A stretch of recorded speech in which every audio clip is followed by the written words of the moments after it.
Olá galera, tudo bem? Bom, a gente vai dar prosseguimento no nosso conteúdo, né? E hoje a gente vai começar assunto novo, que é o que? A biogeografia, que até cheguei a falar para vocês nas últimas aulas. Basicamente, a biogeografia ela vai tratar dos biomas. Então, eu sempre falei para vocês que eram três temas muito interligados, que era o clima, né? O relevo e agora a vegetação, né? O bioma, os biomas que a gente vai ver, a gente vai dar um enfoque maior para a vegetação. Tudo bem? Mas o que é um bioma, né? Então, que é isso, na verdade? Do que isso fala? Do que isso trabalha? Um bioma, na verdade, ele vai ser uma área. Então, como eu coloquei ali, um espaço geográfico, né? Então, uma área, geralmente áreas muito grandes, umas maiores, outras menores, mas são áreas geográficas que vão ter uma mesma característica. Uma característica em qual ponto? Física. Então, se olhar fisicamente o espaço, ele vai ser praticamente igual. Deixando bem claro, não é que em toda a área daquele espaço vai ser exatamente igual. Não. Você pode ter algumas mudanças. Mas, basicamente, você vai ter essa semelhança de espaços físicos, os biológicos. Então, os biológicos entre o quê? A parte do vegetal, que a gente vai ver agora. Então, plantas, árvores, tudo bem? Os animais também, lógico. É, Além dessa parte física e a biológica, as partes climáticas também. Então, um bioma também, as áreas que tiverem essa semelhança, vão ter a mesma característica climática também. Tudo bem? Consequentemente, já puxando essa parte biológica que eu falei, você vai abranger, como eu acabei de falar, uma grande quantidade, um grande número de vida. Então, sempre eu falei, né? Então, bio lá sempre que aparecer bio é vida. Então, para ser considerado um bioma, você tem que ter algum tipo de vida. Então, pode ser a vida animal, plantas, pode ser fungos. Então, algum nível de vida vai ter que ter no local para ser considerado um bioma. Tem algumas outras literaturas também que tratam o bioma sendo um agregado de ecossistemas, que basicamente é a mesma coisa que está nessa definição que eu coloquei. Um ecossistema, basicamente, é um conjunto ali, é uma área, um sistema ecológico, biológico, onde você vai ter vários processos de vida, físicos, biológicos, etc. Tudo bem? Então, um bioma, em algumas literaturas, vai ser esses vários ecossistemas unidos, tudo bem? Por exemplo, a gente vai ver na semana que vem, um pouquinho hoje, vamos pegar aqui um exemplo, a Amazônia. A Amazônia é um bioma, é uma floresta tropical, tudo bem? Nessa conjuntura aqui, vocês podem ver que a Amazônia, ela tem a área da Amazônia, a área, espaço geográfico, tem uma mesma característica física, biológica, climática, tudo bem? E ali é o que? Ali são vários ecossistemas, ok? Você vai ter um ecossistema terrestre, um ecossistema aquático, ok? Então você vai ter vários ecossistemas ali na Amazônia. Então, vocês também podem encontrar essa denominação do que é um bioma, tudo bem? Mas basicamente o que tem que ficar sinalizado é isso. São grandes espaços com basicamente as mesmas características, tudo bem? E como que influencia? Eu já falei um pouquinho ali na definição, né? Mas você vai ter algumas influências desses biomas. Quais são? A umidade, o relevo, a temperatura, o solo e a luz. Então vocês podem ver, tirando ali o solo e basicamente o relevo, está muito interligado com o quê? com o clima. Então, quando eu falei lá para quando a gente estudou sobre clima, eu falei para vocês que a vegetação, o clima estava muito interligado com a vegetação e vice-versa. Até mais, a vegetação está mais interligada com o clima, tudo bem? E a gente vai ver nessa aula as características disso, ok? Mas, por exemplo, a umidade. A gente vai ver tem biomas que são muito úmidos, enquanto tem outros biomas que são mais secos, são regiões mais secas, semiáridas, por exemplo, ok? O relevo também interfere completamente na vegetação.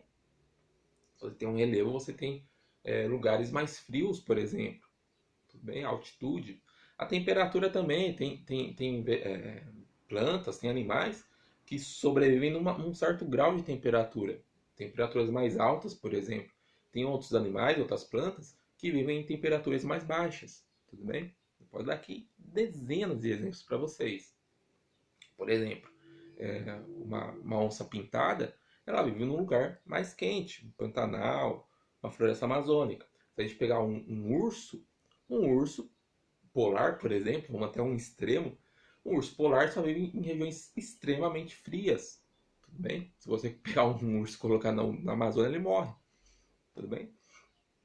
Isso também é questões de plantas também. Tem plantas que são tropicais, tem plantas que são mais em regiões mais frias. Ok? A gente vai ver tudo isso nessa aula. A luz também, consequentemente, está muito interligada com as plantas, a luz, pela questão do quê? Da fotossíntese, ok? E o solo. O solo, existem solos mais ricos em nutrientes, existem solos mais pobres em nutrientes, e tudo isso influencia o quê? Principalmente na vegetação, ok? Tem plantas que sobrevivem a solos muito escassos em nutrientes. Tem outras plantas que não. Tem outras plantas que necessitam de muitos nutrientes para sobreviver, ok? E a gente vai começar pelos biomas do mundo, um geralzão dos biomas do mundo. Aí nas próximas aulas a gente vai ver os biomas brasileiros, mas agora a gente vai ver mais esse geral, ok? Esse é um mapa dos biomas, então vocês veem que é muito detalhado assim, os biomas mundiais. Por quê? Tem toda essa interferência principalmente de clima, que está muito interligado com o quê? Com a questão da latitude. Isso é um dos princípios dos biomas, muito interligado com a latitude. Mas também tem outras interferências, como eu falei, relevo, umidade, etc. Ok? Então vocês veem ó, que é muito detalhado.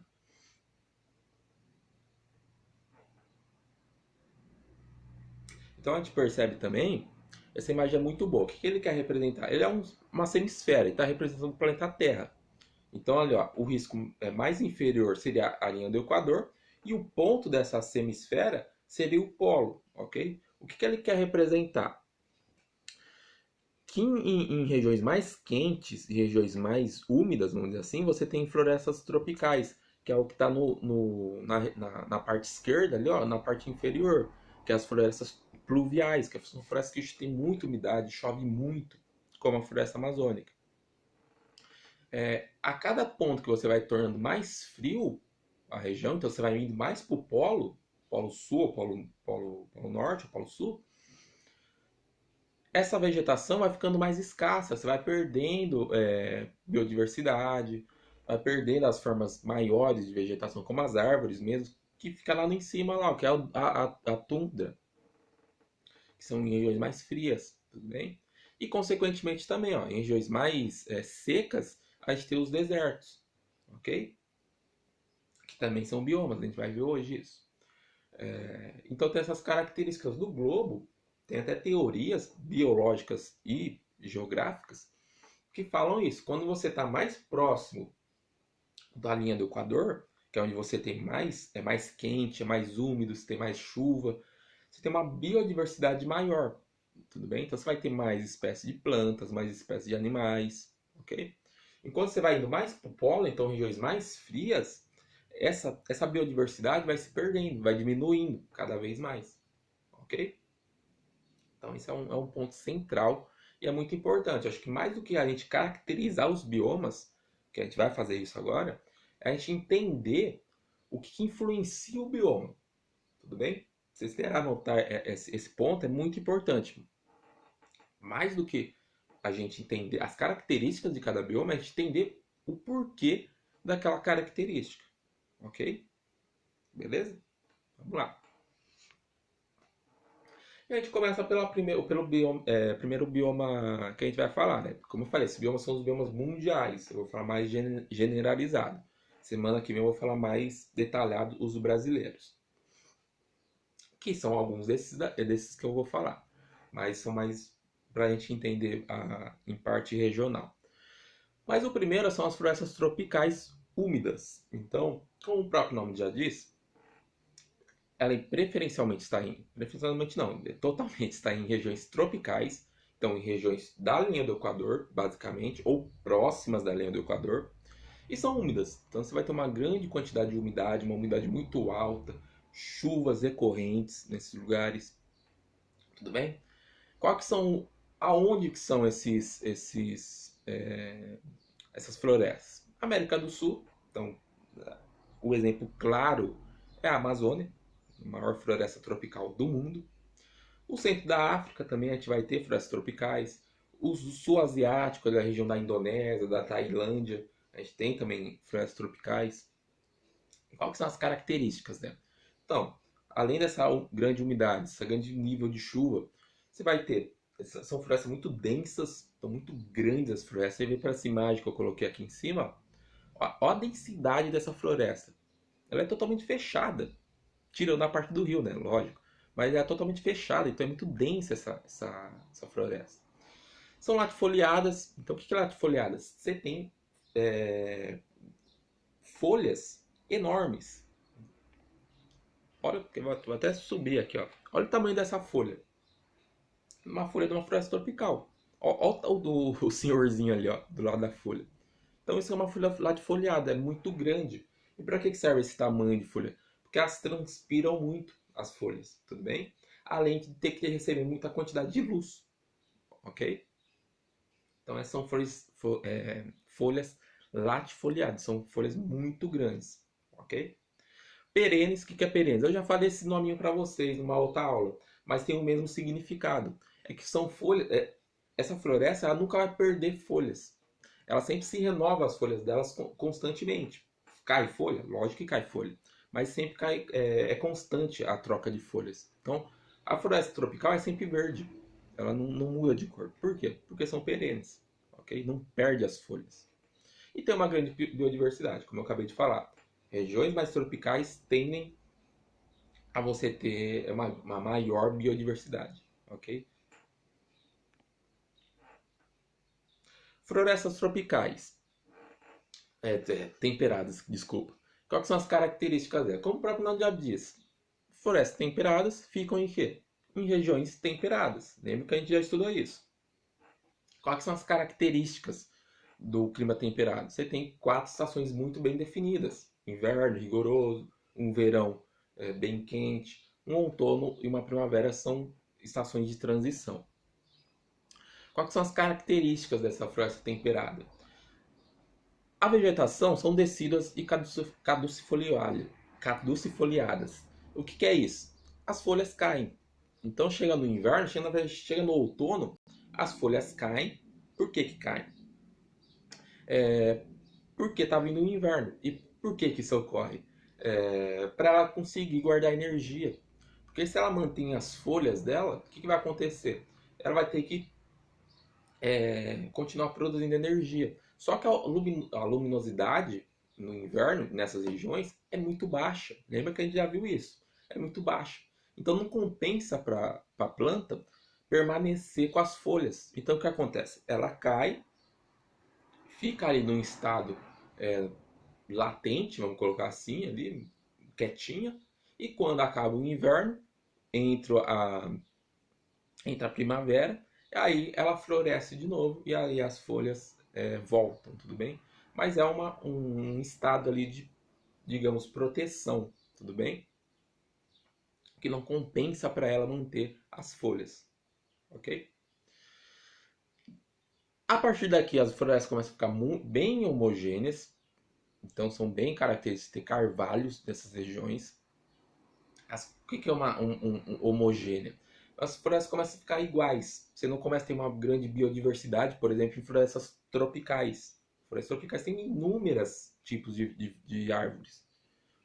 Inclusive árvores que a gente nem sabe ainda. Mas o que acontece? Nessas regiões começa já a ficar homogênea, ok?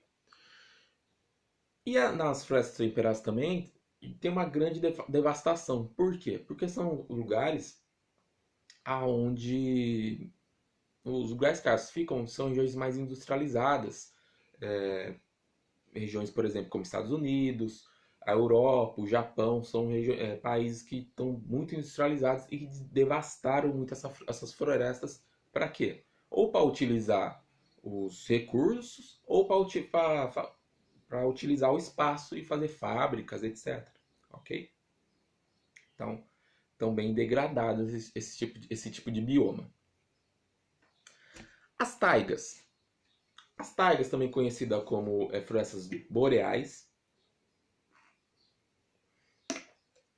A principal característica dela é uma vegetação totalmente homogênea. Basicamente, a gente só vai encontrar o quê? Coníferas. O que são coníferas? São árvores em forma de cone. A famosa árvore de Natal. É uma conífera, porque ela tem esse formato de cone. E as folhas são acicofoliadas. O que é isso? São folhas em formas de agulhas. Tudo bem? Vocês estão vendo a imagem embaixo ali, ó? Que são, diferentemente de florestas tropicais, elas são bem menores. E por que isso ocorre? Por causa da questão da luz. Essas regiões das taigas, são regiões que começam a não ter uma grande incidência de luz nos lugares. Ok? Não tendo uma incidência muito grande, as folhas tendem a ser menores. Tudo bem? E também, uma curiosidade também, esse formato de cone das árvores também tem uma justificativa, é por causa da neve. Como esses lugares caem muito neve na época do verão, um pouquinho na época do inverno, perdão, na época do outono, um pouquinho também, as árvores tendem a ser em cone, por quê? É uma forma de proteção. Como a neve cai em cima da árvore, ela não quebra. Diferentemente se fosse uma árvore igual às árvores das regiões tropicais. Ela quebraria os galhos com o peso da neve. Como ela é em forma de cone, esse peso não vai todo para os galhos, ok? Então é uma forma de proteção também para a árvore. E onde que ficam essas taigas? Fica em regiões do norte da Rússia, do Canadá, tudo bem? Então são regiões mais extremas. A tundra. O que é a tundra? A tundra, a gente pode dizer que é o bioma mais afastado, mais rigoroso do planeta Terra. Então são regiões em climas glaciais. Então a gente vai encontrar onde? No extremo da Rússia, no Canadá, no Alasca, bem naquela região extrema, extrema, extrema. E ele tem uma baixa adesão vegetal, assim. Por quê? Porque basicamente fica o ano inteiro congelado. E aí num pequeno, ali 2 meses do ano, você tem o verão, que é onde o gelo vai descongelar no solo. E aí surge o quê? Musgos, líquens, tudo bem? Essas formas vegetais menores, tudo bem? Então, e tudo isso por quê? Por causa que é o único tempo que elas conseguem se desenvolver, ok? Porque depois volta de novo a neve, ao congelamento do solo e aí não consegue mais se desenvolver, ok? Então são basicamente musgos e líquens, como vocês estão vendo aqui, ó. Essa imagem de cima é a imagem totalmente congelada, o solo, e na de baixo é quando nesses 2 meses que elas conseguem se desenvolver, ok? Beleza? A savana. Savana é o quê? A gente vai encontrar vegetações herbáceas, então pequenos arbustos, árvores e basicamente gramíneas, então grama mesmo. As árvores, geralmente não, basicamente, a gente vai encontrar muito retorcidas as árvores, os galhos das árvores bem retorcidas e muito espaçadas as árvores. Não é igual a floresta tropical, que era tudo densa, tudo junto, não. É espaçadas as árvores, tudo bem? E basicamente, esse conceito é muito bom. Esse conceito não, essa característica. Você vai ter árvores com os galhos retorcidos, uma casca muito grossa, a casca de uma árvore na savana, e além de as raízes das árvores serem bem profundas. Todas essas três características que eu falei, a casca, os galhos e a raiz, é uma característica do quê? De xerófitas. Quando aparece o nome xerófitas, é porque são árvores com essas características, ok? No caso da savana, ela tem essas características por quê? Porque o solo é muito ácido, ok? Então, um solo que não tem muitos nutrientes para, para as árvores, para a vegetação em si. Então, ela vai ter essas características, ok? E algumas outras também, como a casca é mais grossa. Por que tem a casca mais grossa na savana? Porque tem muito fogo na savana, tudo bem? Então essa casca mais grossa serve para proteger a árvore, ok? É onde ficam os locais da savana? Na África, acho que todo mundo que já ouviu falar, né? O Rei Leão, etc. A grande savana africana, tem animais enormes lá, elefantes, girafas, leões. Na Austrália, onde ficam os cangurus. E no Brasil, o Brasil tem savana também, que leva o nome do quê? De cerrado. O cerrado brasileiro é uma savana, tudo bem? A gente vai ver nas próximas aulas sobre o cerrado brasileiro. Os campos e pradarias, né? Pode ter aí o mesmo nome. São vegetações basicamente herbáceas, então pequenas galhos, vamos dizer assim, mas basicamente gramíneas, ou seja, grama, predominantemente grama você vai ter nesses lugares. Então você imagina aqueles campos, por exemplo, é predominantemente gramas, ok? Você vai ter um solo extremamente pobre também, então até por isso também não tem muitas árvores, e uma precipitação baixa, então você não tem muita chuva nesses lugares, ok? Então tudo isso corrobora com o quê? Se você não tem grandes vegetações, ok? E hoje em dia, até antigamente, ela é usada muito como pastagem. Então, nos Estados Unidos, pastagem de búfalos. Na Europa, é pastagem de cavalos. No Brasil, pastagem de bovinos, ok?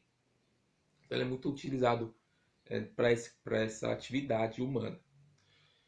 E ele leva outros nomes, por exemplo, na África, em campos da África, ele leva o nome, por exemplo, de steppes. Então, se vocês ouvirem o nome de steppes, são campos, só que são na África. E no Brasil, basicamente na América do Sul, a gente encontra o que? O nome de pampas. Vocês já ouviram falar os pampas? Os pampas gaúchos. São também campos, ok? Não tem só no Brasil, né? Pega o Brasil, pega o Uruguai e um pouquinho da Argentina. Mas ali todos ali são os pampas sul-americanos, ok?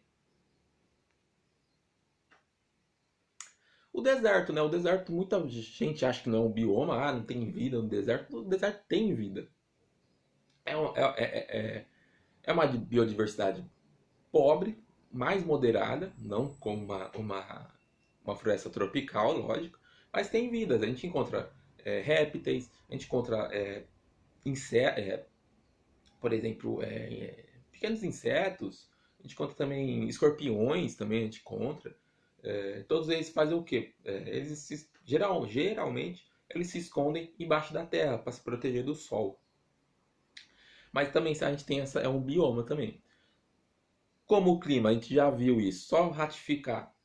Pouca umidade, pouca chuva, basicamente é formado por arbustos, cactos, os grandes famosos cactos, né, que a gente tanto fala do deserto, e outras xerófitas também. De novo, xerófitas. Então você tem essas características das árvores. Geralmente árvores retorcidas, casca muito grossa, tudo bem? O solo, nem preciso falar, é extremamente pobre, né? E as raízes profundas, que é uma característica de árvores xerófitas. Onde a gente vai encontrar, né, esses biomas desérticos? No Saara, todo mundo já ouviu falar, na África, no norte da África, enorme o deserto lá. E no deserto do Atacama, no Chile, aqui na América do Sul, que é um deserto basicamente frio, né? É tudo onde vai encontrar esses biomas, ok? E a gente sempre pensa, né, que os desertos são geralmente só areia. Pode ser também, tem regiões que são mais dunas, né, que são aqueles bancos de areias, etc. Mas geralmente são regiões onde a gente está vendo nas imagens, né?